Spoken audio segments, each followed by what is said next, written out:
وہ پیغمبر اپنی خواہشات سے بات نہیں کرتے، بلکہ وہ جو بات کرتے ہیں تو وہ تو وحی ہوتی ہے جو اللہ کی طرف سے کی جاتی ہے۔ اور فرعون نے جن تعلیمات کا انکار کیا تھا وہ حدیث کی تعلیمات تھیں موسیٰ علیہ السلام کی، گویا فرعون منکر حدیث تھا۔ ہر وہ وحی ہے جو اللہ کے رسول صلی اللہ علیہ وسلم پر نازل ہوئی، وہ قرآن کریم کی صورت میں ہو یا وہ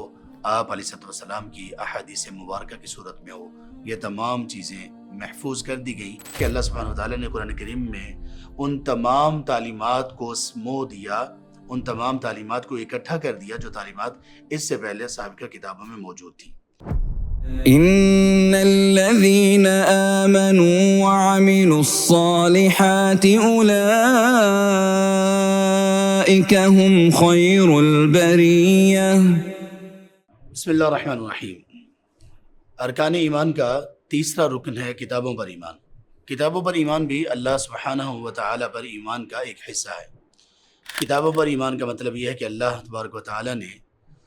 انسان کو اور جنات کو پیدا کیا تو ان کی ہدایت اور رہنمائی کے لیے اور ان کو پرپز آف لائف، مقصد حیات سمجھانے کے لیے، عبادت کا معنی، مفہوم اور طریقے بتانے کے لیے دو سلسلے شروع کیے، ایک انبیاء اور رسل کا اور دوسرا آسمانوں سے وحی کا۔ اللہ سبحانہ و تعالیٰ کا ارشاد ہے سورۃ البقرہ میں آیت نمبر 213 میں، کان الناس امۃ واحدہ فبعث اللہ النبیین مبشرین ومنذرین، کہ لوگ ایک ہی امت تھے، سو اللہ سبحانہ و تعالیٰ نے ان میں انبیاء کو مبعوث فرمایا جن کا کام یہ تھا کہ وہ ایمان والوں کو خوشخبریاں سناتے تھے اور اللہ کے نافرمانوں اور سرکش لوگوں کو ڈراتے تھے۔ وَأَنزَلَ مَعَهُمُ الْكِتَابَ بِالْحَقِّ، پھر اللہ تعالیٰ نے ان انبیاء اور رسل کے ساتھ حق کو نازل فرمایا، کتابیں دیں ان کو، وَأَنزَلْنَا، اور ہم نے ان پر کتابیں نازل کی حق کے ساتھ۔ تو اللہ تبارک و تعالیٰ نے ان انبیاء اور رسل کو کتابیں بھی عطا کی۔ تو یہ دو سلسلے ہیں، اور چونکہ اس وحی کے سلسلے کو فرشتے لے کر اترے اور فرشتوں کے بنیادی کام اور ذمہ داریوں میں سے ایک وحی کا لانا بھی تھا، جیسے کہ ہم ایمان بالملائکہ، فرشتوں پر ایمان کے سلسلے میں بات کر چکے ہیں۔ کتابوں پر ایمان لانا، اس کا معنی اور مفہوم یہ ہے کہ اللہ سبحانہ وتعالیٰ نے اپنے انبیاء اور رسل کو کتابیں عطا فرمائیں اور ان پر وحی کی، اور یہ وحی اور یہ کتابیں لوگوں کی رہنمائی کے لیے عطا فرمائی گئیں۔ کچھ کتابیں جو اللہ سبحانہ وتعالیٰ کے کلام اور اللہ تبارک وتعالیٰ کے الفاظ کی صورت میں تھیں، وہ بڑی کتابیں 4 ہیں، تورات، زبور، انجیل اور قرآن کریم۔ اس کے علاوہ اللہ سبحانہ وتعالیٰ نے انبیاء اور رسل کی طرف جو وحی کی گئی، جو ایمان بالکتب میں کتابوں پر ہمارے ایمان کا حصہ ہے، وہ یہ کہ اللہ سبحانہ وتعالیٰ نے تمام انبیاء اور رسل کو کتابیں نہیں عطا فرمائیں، لیکن وحی تمام انبیاء اور رسل کی طرف کی۔ اور وہ وحی کس فارم اور کس شکل میں تھی؟ جس نبی یا رسول کو کتاب نہیں ملی تو ان کو جو وحی دی گئی وہ صحف کی صورت میں اور ان انبیاء کی حدیث کی صورت میں ان کو عطا کی گئی۔ اللہ تبارک و تعالیٰ ارشاد فرماتے ہیں سورۃ النجم میں آیت نمبر 3 اور 4 میں، وَمَا يَنطِقُ عَنِ الْهَوَىٰ إِنْ هُوَ إِلَّا وَحْيٌ يُوحَىٰ، وہ پیغمبر اپنی خواہشات سے بات نہیں کرتے، بلکہ وہ جو بات کرتے ہیں تو وہ تو وحی ہوتی ہے جو اللہ کی طرف سے کی جاتی ہے۔ قرآن کریم میں سب سے زیادہ جس رسول کو ڈسکس کیا گیا وہ سیدنا موسیٰ علیہ السلام ہے، اور سیدنا موسیٰ علیہ السلام کو تورات تب عطا کی گئی جب فرعون کو غرق کر دیا گیا۔ سورۃ الاعراف میں آیت 102 سے لے کر قریب آیت 170 تک پوری تفصیل سے ان کے واقعے کو اللہ سبحانہ وتعالیٰ نے ترتیب کے ساتھ بیان کیا۔ تو موسیٰ علیہ السلام جو فرعون کے پاس گئے اور ایک پوری کشمکش رہی، اور بنی اسرائیل کے بہت سارے لوگ آپ پر ایمان لائے، پھر ہجرت ہوئی، پھر وہ سمندر اور دریا کو کاٹا گیا اور موسیٰ علیہ السلام اور ان کی قوم کو نجات دی گئی اور فرعون کو غرق کیا گیا، تو یہاں تک موسیٰ علیہ السلام کو تورات نہیں دی گئی تھی۔ تو موسیٰ علیہ السلام جو پیغامات فرعون کے پاس لے کر جا رہے تھے اور جن پیغامات کو ماننے پر وہ جادوگر مسلمان کہلائے تھے اور موسیٰ علیہ السلام کے صحابہ کہلائے تھے، وہ موسیٰ علیہ السلام کی وحی پر ایمان لائے تھے، اور فرعون نے جن تعلیمات کا انکار کیا تھا وہ حدیث کی تعلیمات تھیں موسیٰ علیہ السلام کی، گویا فرعون منکر حدیث تھا۔ قرآن کریم پر ایمان کا ایک حصہ، ایک لازمی جز یہ بھی ہے کہ ہمارا یہ ایمان ہے کہ دیگر کتابیں تحریف کا شکار ہوئیں، لیکن قرآن کریم کی حفاظت کا ذمہ خود اللہ سبحانہ و تعالیٰ نے لیا۔ یہ جب سے نازل ہوئی اب تک اور اب سے لے کر قیامت تک کبھی بھی کوئی بھی اس میں کسی بھی طرح کی کمی یا اضافہ کرنے میں کامیاب نہیں ہو سکے گا۔ لوگ کوشش کریں گے لیکن کامیاب نہیں ہوں گے۔ اللہ سبحانہ وتعالیٰ کا ارشاد ہے سورۃ الحجر میں آیت نمبر 9 میں،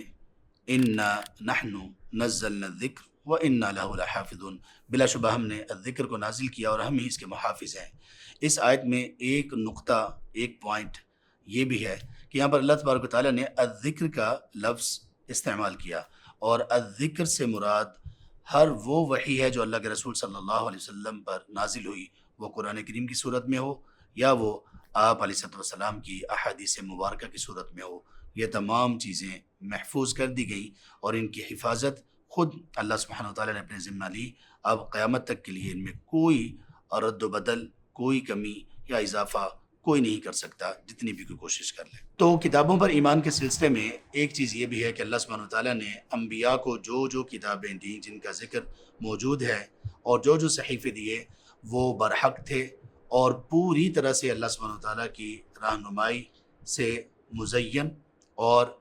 نور اور ہدایت سے بھرپور تھے۔ لیکن چونکہ اللہ سبحانہ وتعالیٰ نے ان سابقہ کتابوں کی حفاظت کا ذمہ نہیں لیا، تو وقت کے ساتھ ساتھ ان میں تبدیلیاں کر دی گئیں، اور اس قرآن کریم کو اور اس وحی کو اللہ سبحانہ وتعالیٰ نے اس کے متعلق ارشاد فرمایا سورۃ المائدہ میں آیت نمبر 48 میں 48 میں، وَأَنزَلْنَا إِلَيْكَ الْكِتَابَ بِالْحَقِّ مُصَدِّقًا لِمَا بَيْنَ يَدَيْهِ وَمُهَيْمِنًا عَلَيْهِ، اور ہم نے آپ کی طرف ایک ایسی کتاب نازل کی ہے جو پہلے گزری ہوئی کتابوں کی تصدیق کرتی ہے اور ان پر نگران ہے۔ اس آیت کی تفسیر یہ ہے کہ اللہ سبحانہ وتعالیٰ نے قرآن کریم میں ان تمام تعلیمات کو سمو دیا، ان تمام تعلیمات کو اکٹھا کر دیا جو تعلیمات اس سے پہلے سابقہ کتابوں میں موجود تھیں، اور ان میں بنیادی تعلیم تھی عقیدہ توحید کی، اللہ سبحانہ تعالیٰ کی وحدانیت کی، اللہ سبحانہ تعالیٰ کی الوہیت کی،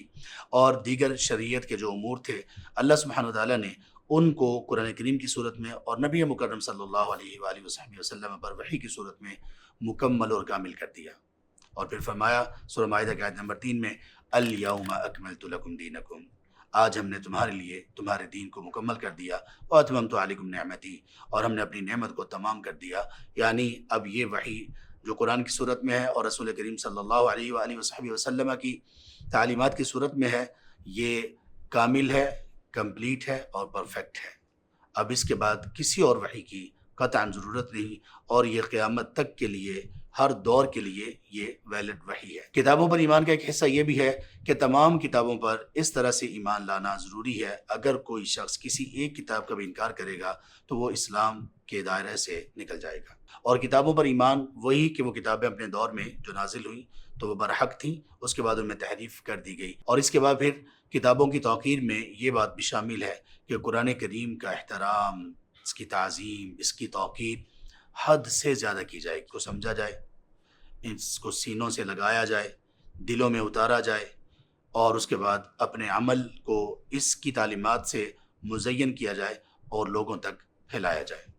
جو شخص اس طرح سے ایمان لائے گا وہ شخص دل میں ایمان کے نور کو پائے گا۔